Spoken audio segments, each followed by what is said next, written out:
اختیار ولی صاحب آپ نے نا 26ویں 27ویں ترمیم کر کے عدلیہ کو کر لیا ہے مینجڈ اور منوورڈ. اب آپ نے عمران خان صاحب کا ناطقہ کر دیا ہے بند, آپ ان کی اپیلیں تک نہیں لگنے دے رہے. اوپر سے آپ کہتے ہیں کہ ہم بلیک میل نہیں ہوں گے اور غیر قانونی ڈیمانڈ نہیں مانیں گے.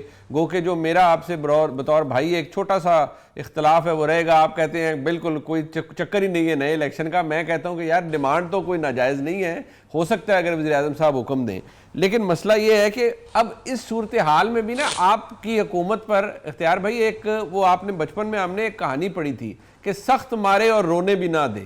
آپ نے پی ٹی آئی کے ساتھ وہ کیا ہوا ہے. دیکھیں, ہم نے پی ٹی آئی کے ساتھ کچھ بھی نہیں کیا.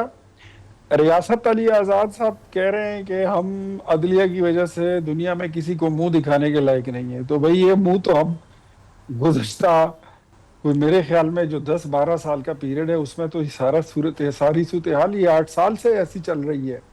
جس دن سے پاناما بینچ بنا تھا یہ اس مطلب وہ آپ دیکھ لیں 2016-17 سے لے کر آج تک وہی صورتحال ہے. تو کیا کوئی اگر ایسے حالات آج تو کم از کم آپ پہلے سے کسی بہتر پوزیشن میں آ گئے ہیں.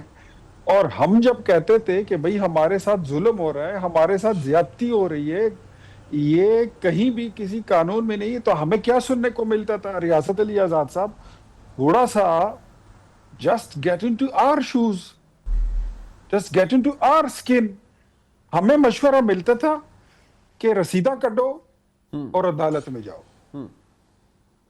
تو اس وقت کا جو نظام تھا, جس کو آپ جو بھی نام دیتے ہیں, شغلیہ دیتے ہیں, مغلیہ دیتے ہیں, کفریہ کہتے ہیں, ہم تو اسی نظام سے ہو کر آئے اور اسی سے ہم نے اپنے آپ کو کلین کرایا.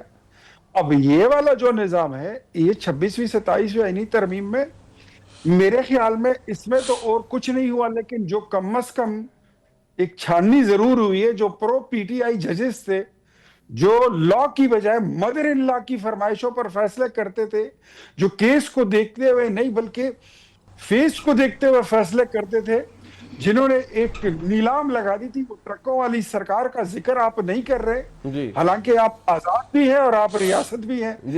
ریاست بھی ہو اور آزاد بھی ہو اور آپ آدھی بات کریں گے تو مجھے تو پھر گلہ ہوگا. آدھی آیت پڑھنے کا, آدھی ترجمہ کرنے کا, آدھی تشریح کرنے کا مقصد ہمیشہ ہی وہ یہی ہوتا ہے کہ وہ بات پوری لوگوں تک نہیں پہنچتی. تو میرے بھائی, میرے پیارے دوست, وہ یہ لوگ جو اصل سندوں کو جعلی قرار دیتے تھے اور جو چوروں اور ڈاکوؤں کو صادق اور امین کے سرٹیفکیٹ دیتے تھے, ڈو یو تھنک سو کہ وہ کوئی عدلیہ تھی اور وہ کوئی بہتر عدلیہ تھی؟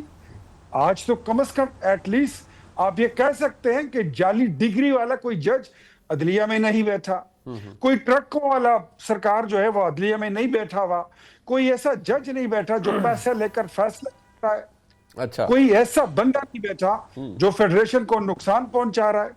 ہم نے تو ایسے عدلیہ, مجھے یہ بتائیے پاکستان کی تاریخ میں پروویژنل کانسٹیٹیوشن آرڈر جتنا کوئی بھیانک اور کالی چیز تھی, اس کو کس نے لیگلائز کیا تھا؟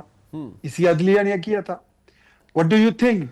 Do we have a very good and broken future? نہیں, میں آپ کو ایک بات بتاؤں, اختیار بھائی ایک بات دیکھیں, اس ملک میں جو عدلیہ نے کیا ہے وہ تو کیا ہی کیا ہے نا. پھر ہماری ملک میں سیاسی جماعتوں نے بھی جو کیا ہے, یہ جو ہمارے ملک میں جوڈیشل ایکٹیوزم کا معذرت کے ساتھ جو یہ زہر تھا نا, اس کو بڑھاوا دینے میں آپ کی قیادت کا بھی بڑا ہاتھ رہا ہے افتخار چودھری صاحب کے دور میں. اور جتنے جوڈیشل ایکٹیوزم کو آپ کی جماعت نے آنکھیں بند کر کے, بلکہ جو سپریم کورٹ کی عقبی دیوار ہے اس کے ساتھ کھڑے ہو کے جو پی ایم ایل این نے 2010, 11, 12 کے اندر سیاست کی نا, اس کی بھرپائی پھر آپ کو آگے کرنی پڑی.